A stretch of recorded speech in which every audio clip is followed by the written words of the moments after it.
Friends, आप कैसे हैं। पिछले लेक्चर में मैं आपको बताया था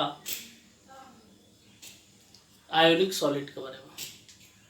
अभी मैं जो पढ़ा रहा हूँ आपको क्रिस्टलाइन सॉलिड के जितने भी टाइप है उसके बारे में पढ़ा रहा हूँ। तो सबसे पहले मैं आपको पढ़ाया था आयोनिक सॉलिड। तो आयोनिक सॉलिड का सारा डिफिनीशन भी बताए थे, इसके बाद में उसका जितने भी प्रॉपर्टीज है, एग्जाम्पल उसके बारे में बताए थे। अब मैं दूसरा बताने जा रहा हूँ आपको नेटवर्क सॉलिड, या इसको एटॉमिक सॉलिड, या इसको कोवैलेंट सॉलिड, यानी इसको तीन नाम से जानते हैं। नेटवर्क सॉलिड के नाम से, एटॉमिक सॉलिड के नाम से और कोवैलेंट सॉलिड के नाम से जानते हैं, जिसको हम जालक ठोस, परमाणविक ठोस या सहसंयोजी ठोस के नाम से भी जानते हैं। इसका डिफिनीशन क्या होता है? दोज सॉलिड, इसका डिफिनीशन जो होता है, those solid in which atoms are bonded with covalent bond is called network या एटॉमिक सॉलिड। यानी कहता है कि वैसा ठोस जिसमें परमाणु कोवैलेंट बॉन्ड के द्वारा जुड़े रहते हैं उसको हम नेटवर्क या एटॉमिक सॉलिड कहते हैं। Its constituents particles are atom, यानी ये जो एटॉमिक सॉलिड या एटॉमिक सॉलिड जो बना हुआ है, वह जो बना हुआ है उसमें जितने भी कंस्टिट्यूएंट पार्टिकल्स होगा, जितने भी अवयवी कण होगा, वह केवल क्या होगा? एटम। एटम के अलावा न कोई मॉलिक्यूल होगा, न कोई आयन होगा। तो जैसे हम एग्जाम्पल के रूप में पढ़ते हैं कि नेटवर्क सॉलिड कौन कौन से है, तो हमारे पास डायमंड हो गया, ग्रेफाइट हो गया, क्वार्ट्ज हो गया, है ना। फिर इसके बाद में AlN होता है, यानी कि एल्युमिनियम नाइट्राइड होता है, और बहुत सारे एग्जाम्पल हो सकता है। सबसे पहले हम थोड़ा सा बात करते हैं स्ट्रक्चर ऑफ डायमंड की बात करते हैं। यानी कि इसमें 4 कार्बन, 1 2 3 4 5 6 जितने भी कार्बन है, इसमें कार्बन आगे की ओर हो सकता है, आगे इधर भी जा सकता है, इधर भी आ सकता है, इधर भी आ सकता है, नीचे की ओर हो सकता है। यानी इसमें हम देखते हैं कि इसमें प्रत्येक जो कार्बन है वह 4 कार्बन परमाणुओं से जुड़ा हुआ। जैसे यहाँ पे जो देख रहा है, यहाँ पे कार्बन है ही नहीं, लेकिन यहाँ पे कार्बन है लेकिन यहाँ पे नहीं है। हम ये सुनिश्चित कर सकते हैं कि ये कार्बन यहाँ भी हो सकता है, तो आगे और नीचे हो सकता है। तो सबसे पहले हम डिफिनीशन भी स्ट्रक्चर से कैसे बनाते हैं, कैसे हम प्रूव करेंगे कि मेरा डिफिनीशन क्लियर है, सही है कि गलत है। तो जैसे कार्बन एक एटम यहाँ और एक कार्बन एटम यहाँ पे है, तो दोनों कार्बन एटम है, जो इस दोनों के बीच में जो बॉन्ड लगा है जिसका नाम होता है कोवैलेंट बॉन्ड। और ये कोवैलेंट बॉन्ड इस दोनों कार्बन के बीच लगा हुआ, फिर इस दोनों कार्बन के बीच कोवैलेंट बॉन्ड लग जाएगा, फिर इस दो कार्बन के बीच कोवैलेंट, तो जितने भी कार्बन है सबके बीच कोवैलेंट बॉन्ड लग जाएगा। तो कोवैलेंट बॉन्ड बनने के कारण नेटवर्क या एटॉमिक सॉलिड को, तो यहाँ से भी डिफिनेशन बता सकते हैं कि those solid in which atoms, यानी देख रहे हैं एक सदी का एटम है, तो atoms are bonded with, bond है, एक दूसरे से बंधा हुआ है, किस चीज से? कोवैलेंट बॉन्ड के द्वारा। इसी को हम नेटवर्क या एटॉमिक सॉलिड के नाम से जानते हैं।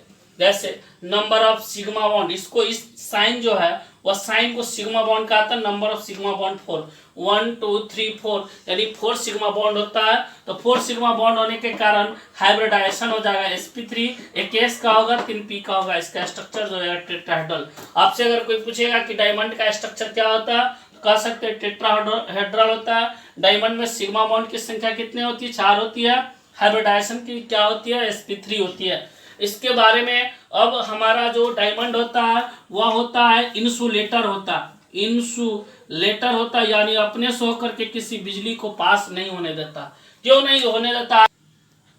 कार्बन की जो वैलेंसी होता है, प्रत्येक कार्बन की वैलेंसी 4 होता है, 1 2 3 4 वैलेंसी होने के कारण यह चारों एक दूसरे से बॉन्डेड है। यहाँ भी हम देख रहे हैं ये कार्बन जो है चारों से बॉन्डेड है। एक कार्बन, 2 कार्बन, 3 कार्बन, 4 कार्बन से ये कार्बन बंधा हुआ, ये जो बीच वाला कार्बन है, इसलिए एक भी फ्री इलेक्ट्रॉन नहीं है। जब फ्री इलेक्ट्रॉन नहीं होने के कारण एक जगह से दूसरी जगह जब इलेक्ट्रॉन जाएगा ही नहीं, तो बिजली पास ही नहीं करेगा, इलेक्ट्रिसिटी पास नहीं करेगा। इसलिए डायमंड जो होता है वह मेरा क्या होता है? विद्युत का कुचालक होता है। अब हम थोड़ा सा बात करेंगे यहाँ पर स्ट्रक्चर ऑफ डायमंड का बात करते हैं। तो डायमंड का स्ट्रक्चर कैसे होता है? इसमें जो कार्बन होता है, ये जो कार्बन है 1 2 3 ही से जुड़ा हुआ, इसमें जितने भी कार्बन है वह 3 ही कार्बन से जुड़ा रहता है, और एक प्रत्येक में खाली हो जाता है।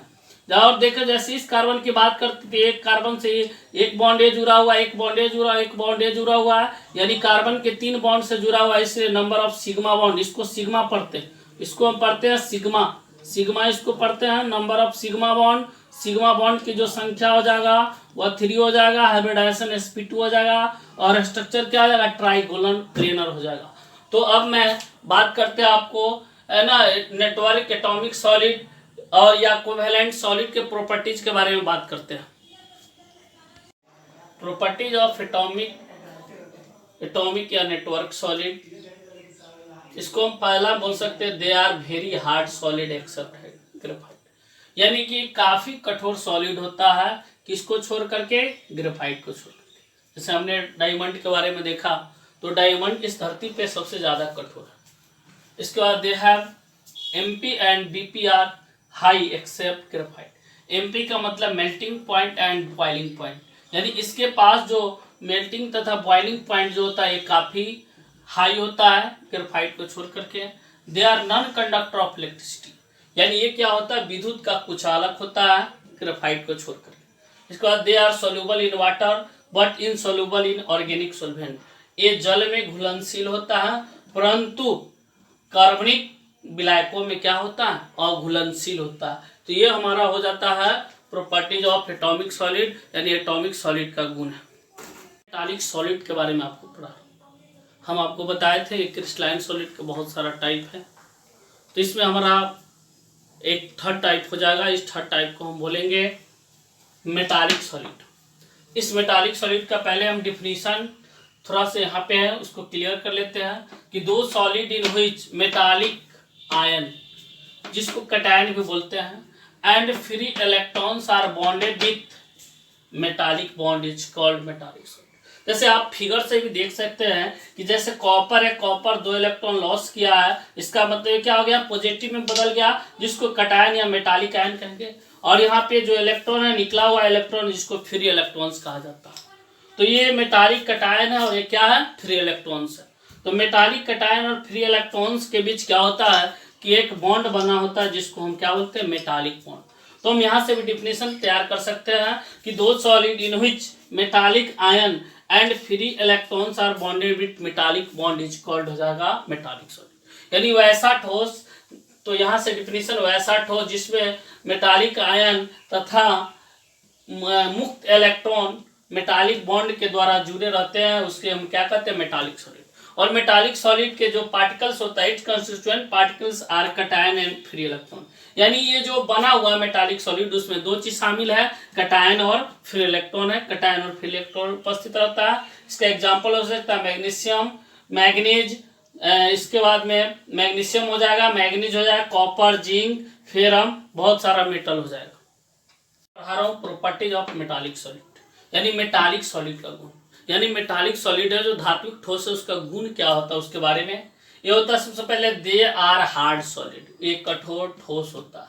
इसके बाद they are malleable and ductile, यानी ये क्या हो जाता है, मैलिएबल एंड डक्टाइल, यानी इसके पास जो ये क्या होता है, ये घातवर्त तन्य होते हैं। घातवर्त क्या होता है कि किसी रड को अगर हम किसी लोहार के पास ले जाते हैं, उस रड को क्या करता है, गर्म करके हथौड़ा से पीट पीट करके उस चादर के रूप में फैला देता है।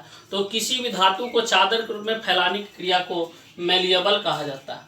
और इसके बाद डक्टाइल क्या है कि किसी सोनार के पास ले जाते हैं किसी सोना को, तो लंबे तार के रूप में खींच देता है उसको गर्म करके, तो ये होगा डक्टाइल।